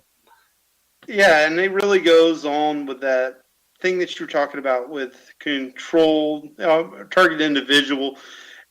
People are targeted, and it's just the boys and the controls just having a little bit of fun. They can fuck with you just for fun. It doesn't need to be part of some program necessarily. Oh, really? Yeah, that used to happen when I did metadata. You could spoof a number. You could look up everybody's contact information just by their number. And we thought it was fun here and there. But it's just interesting because now you see these new liberals. They're even younger than you and I. And they have all this technology behind the touch of their fingertips at Google, Amazon, wherever. It's crazy. It's a game. It's a sick game now. Some blue-headed freak who gets his kicks by doxing somebody, and he morally justifies it because we always got to morally justify it. We don't want to watch a movie where a guy kills another guy unless there's some sort of virtue behind it. So you go through the whole process of the good guy going through the drama inside of a movie in Hollywood, right? To get to the orgasm of the violent the cinematics of the movie. Yeah, cinematics of the movie. It's the same things that are going into the idea of morally justifying doxing somebody, where he's a Republican or he's a nationalist, to dox him. So if you could morally justify it in your own head to do that, you will, right? I got most of the time. Did they call your employer, Brandon? Man, dude, I've never had anything more shared on Facebook and every social media in my life. And this was like this was right after Standing Rock. So like all eyes were freaking on me, and they put up my criminal record and stuff and all this crazy crap, and then try to make up all these stories. First it was I took $4,000 and I took $15,000. Then I'm walking around with 40 G's, and I'm like, man, how come I got all this money but I still have no car, And it's infiltrated. That was from the other side. I already know that was from the other side. That was already proven. These Tiger Swan assholes, man. They send people into these movements and stuff like that, get all close to you. And I mean, there was no shame in there was no shame. I went on there and openly stated, yeah, I got theft of firearm on my record, happened back in 2013, whatever, shit happens. It was my own gun I stole even. Figure that one out. The station manager of Renegade actually put on a forum that Rollie Quaid is a transgender person that's Jewish, and the kids and the noise in the background are not my actual children. It's somebody that I like borrowing. I'm like, what the fuck is going on here? Borrowing kids? That's awesome. Where do you borrow kids at? Who wants to borrow kids? Comet Pizza or something. I don't know. But the thing is, though, like, I never thought that I would be lured into a dumbass conspiracy theory whatsoever. There's no facts behind that whatsoever. And they mentioned that I was in trouble with the IRS, and that's why I asked for donations for my writings. Man, the whole idea of working for peanuts never occurred to me because I would never get peanuts thrown at me. Well, you know those Zionist pages, they're the masters at doing that shit. Oh, absolutely. Drama is the best way to disrupt a movement, is just throw that in there. There's this, And people will believe it. People believe it no matter what. You don't even have, you could just make a meme. You don't even have to have links with documented proof or nothing. All you gotta have is a meme with a face on it. People are gonna be like, "Oh my god, did you see this? Dude, it's a fucking meme. I can make that on my phone right now." or I don't know if you've heard of this Ghazali guy. He's a black nationalist, part of the Black Lives Matter. He's uberly gay. Like, it's almost like he's going overboard with it. And everywhere that he goes, he talks about white people as being snow chimps or, pale chimps or whatever, just horrible things about white people. But wherever he goes, he starts drama wherever he goes, and everybody's saying he's Intel Pro, COINTEL Pro. Yeah, and he is. He says the most ridiculous things to paint the movement that you're in as horrible light as possible. And then he starts drama everywhere that he goes, and that seems to be a sure tell sign of it. Man, well, did you see the recent docs that they did on me? The group down at that border, that militia group. All I was asking from them was transparency. They apparently had over 3,800 kids that they detained at the border, and these guys are doing it independently. They don't work for the Border Patrol, but they go and identify themselves as the Border Patrol, which I thought was illegal. If I walked around saying I'm a federal agent, I'm pretty sure I'd go to jail. And all I asked was for transparency. And these guys wanted to go to war. And then they post this fake docs on me saying that I'm a Nazi and the leader of Antifa. How is that possible? I remember that they said that you're a shill for Antifa. It's absolutely appalling that in their brains, like, their level of analysis is that Antifa is the same thing as National Socialism in Germany, that they lost the war. I mean, they're gone. They got stamped to the ground. I mean, haven't you heard how many tons of bombs were dropped on Germany? Yeah. Right, I'm sure. They have a thing called a firestorm. And the crazy part is they still haven't given me any kind of transparency, and that's all I wanted was just some transparency. Like, yeah, sure, I can support what you're doing, but I want to know what you're doing. Like, what are the living conditions? What is this? What is that? And there's so much child trafficking going on right now. It's an epidemic, not just child trafficking, just human trafficking in general. It's an epidemic here in the United States. I have every right to ask. You guys are putting guns in these people's faces, taking their freaking children, and don't think anybody's going to ask any questions? Like, you want me to, and the reason why I jumped in and even got involved with these guys is because they're trying to claim that they're anonymous and promote all this anonymous shit on all their militia pages. So somebody had to ask them, hey, what's going on? This is, not really what we preach. So I just wanted some transparency, and the next thing you know, I'm a Nazi that's a leader of Antifa, There's a story that I've been wanting to write about the border wall, and I did cover this on my radio show a lot. But Sheila Ellison met up with Trump at the Mexican border to discuss building casinos on the Rio Grande a couple months ago. So that whole border wall crisis is connected to gambling. And, I got a theory about the border wall too, man. I really think, and I know that this climate change shit is being perpetuated by their modifications of the weather and stuff, but I really believe our landscape and our waters are going to change a lot, and there's going to be a huge migration from South America, people trying to go up north because that shit's going to be sunken underwater. Yeah, it's definitely going to happen. They're going to come in droves, and we're not going to be able to support our nation whatsoever. It'll be a And shoot on sight thing like Gaza. They'll be able to shoot them right there. absolutely. And it sucks, though, because the corporations are getting rich off this limbo. Whether you're pro or anti-wall, there is a middle ground on that issue. It's the corporations are raking in the cash. Absolutely.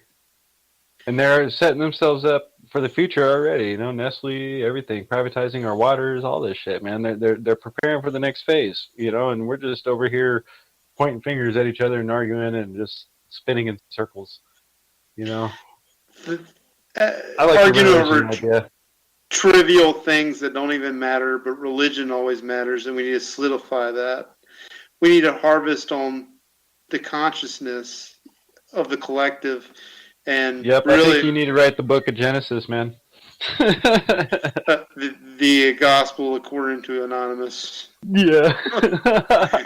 Guy Forks. Yeah, so I don't know exactly. I just want to be ascribed to it. I don't want to be the brain behind it. I just want to be the ideas guy. I want it to organically happen like it is on a trend where there's so many hands on it and nobody makes money off the book, if that's possible. That's the best way to do it, in my opinion.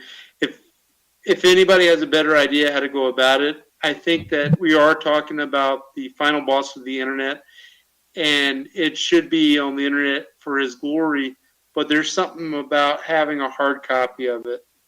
Because what if you can't carry with you? Because what if the grid goes down for temporarily at least, and we lose all that data? We need to be able to keep it alive in a Mad Max scenario of going back to primitive survival. If that, God forbid, that happens, but there needs to be a book. And I've been thinking about different ideas, and we could have a roundtable show if a couple of Anons want to talk about it, about the best way to go forward about it and form a working consensus about it. But I do have ideas for it. Like, for example, in Hindu culture, they have hymns for their gods. And maybe that's the best course, music, for the fire dancing, and have the words inscripted. And like the music itself, where you see the music notes. Muslims do that a little bit too, where the Quran's half poetry and half just broken word. The words kind of rhyme in the Quran, for example. And also, we need guys that are going to transcribe to different languages. There are more Nons in Brazil than anywhere else in the world, so Portuguese is a language we got to tap into because there's more people on Twitter than anywhere in the world in Brazil. So that's another thing to think about. Maybe even a graphic novel. Right. I don't want to do something that's just funny it's all for the sake of the lulz. Always is. But I do want it to have that serious side to there. And maybe I could write, the Lord commanded Kenny Bartholomew to go to the all ages drag show. The Lord deemed it good. I could write like that. Right. But why not, man? But how long until that gets kind of redundant, Well, that's the beautiful thing about this idea, this anonymous idea, is that it's constantly evolving. It's nobody controls it. It's a spirit in itself. There is a higher power, and we are. So regardless, we realize it or not, are serving a higher power, and this progressed through a higher power. It's weird how this all happened. How it all happened is unexplainable, man. But it's beautiful what has come from this. I stick with Anonymous because this is where I've met some of the realest people that aren't this left and right or this religion or that religion. They don't all these titles and that they put us under.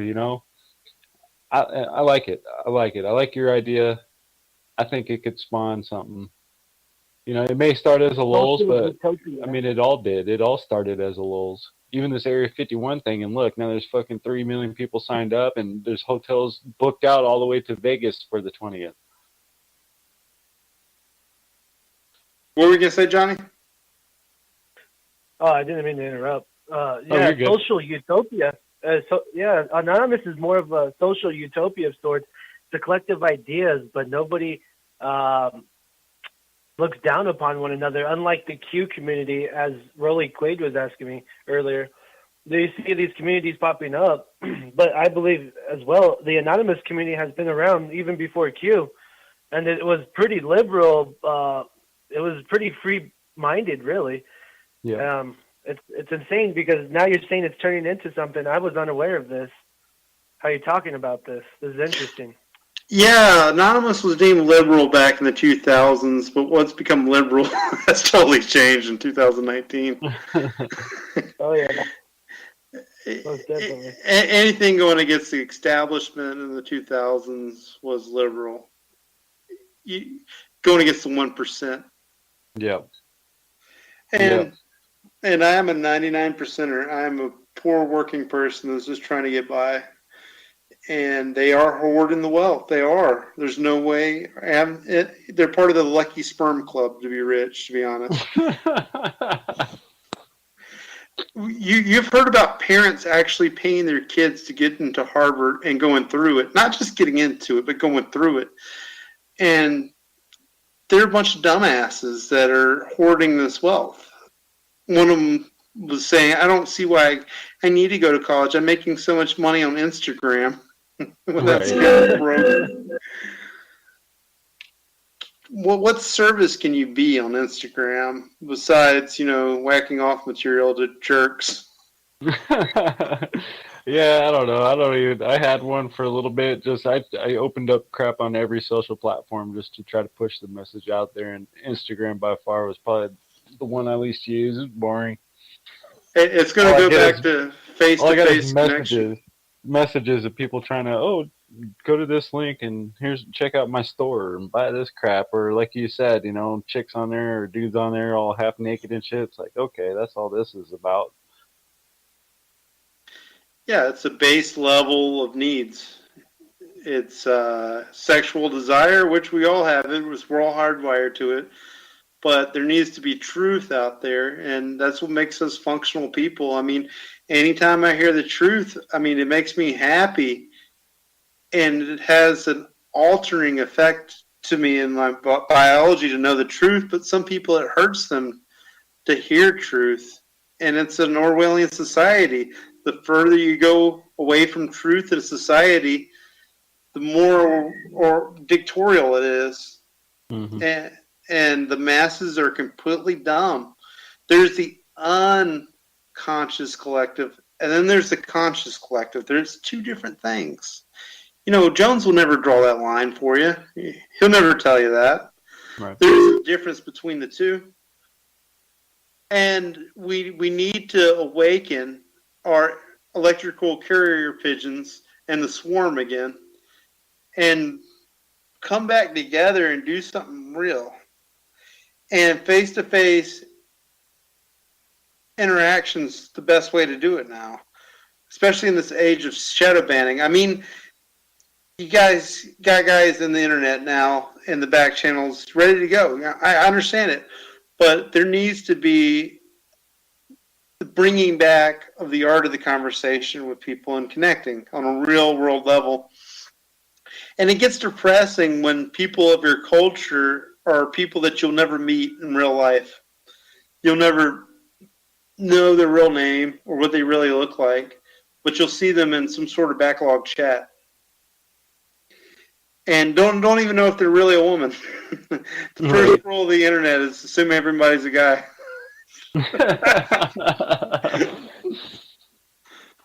So it looks like we're out of time. Brandon, can you hit me with a final thought? This was a very good show, and I want to have you back on, and maybe we could get some Anon guys, and we could really have something. I could pull together a nice group of people that would definitely be be on board with talking about this idea some more. And I just want to tell people, man, we got to keep pushing, work towards that, bridging gaps, and work away from this media and this hate and these politics. Don't depend on this system. Period. Let's learn to depend on each other again and help each other out. And love, man, let love drive everything. Love has to be the driving force. If you're not acting out of love, then it's more than likely selfish. So don't be selfish. You really want change, then let's do this. I care about your children, my children, all of our children, our future, even this country. I care about all countries, but I'm here in our country. This is where I live, and man, we are rapidly descending into a dark abyss. And if we don't do something quick, we ain't gonna get out of it. And the only escape is gonna be exiting the matrix, in my opinion. Going fully off grid. So destroy the Zionist mainframe. Yeah, man. Hey, and that's the last thing I want to say is, if you don't know how to hack yet, I suggest learning. Start understanding cybersecurity. Start understanding the future of this technology, and learn how to protect yourself, because that big eye is going to be watching all of us on a whole different level that we've never seen before. Learn to code. Yep, definitely learn that, because it's going to be the future. Everything's going automated. We can make some big changes if we got enough people that understand how this system works. Hey, Johnny, can you hit me with a final statement? And you could also plug Liberty Light if you like. No, it was a great show. I think humanity has been looking out for this for a while. We just never knew how to come about it. There's a lot of stuff happening, but with technology, I really believe that we could make this happen. You're talking about the Bible having to be translated. Well, we live in an era where we don't have that. We have Google Translation. So I think that if we want to do this, it's a great time. So I love the vigor. I appreciate you guys taking the call. You should always call in too as well, Rollie. You're always welcome over at Liberty Light News, and call in if you'd like. But I do appreciate collaborating with you gentlemen tonight. So thank you very much. Yep, thank you guys. Hey, Brandon, you got to check out Johnny's production for Liberty Light. It's phenomenal. He does a really great job, and that's something we could reach out for in the future, as far as like the media. But definitely thank you for coming on tonight, Green, and we could solidify something definitely. And big shout out to Richard for putting this whole thing together and allowing us to have a platform and let me have 2 hours to do a show tonight. And check him out, 8 o'clock to 10 o'clock tomorrow for Arcane Semantics, where I'm sure he has a lot of great material. Until then, you've just been blackballed. How to invent a religion.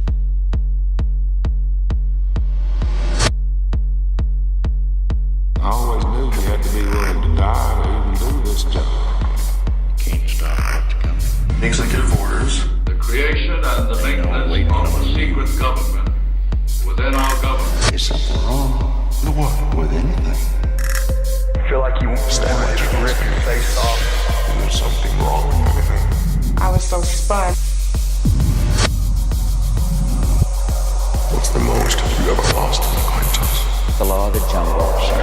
The most you ever lost an acquaintance? You don't know what you're talking about. Who said it? I said, you don't know what you're talking about. Suppression of unrest and dissent. Domestic anti-terrorism. I don't have some way to put it. That's the way it is.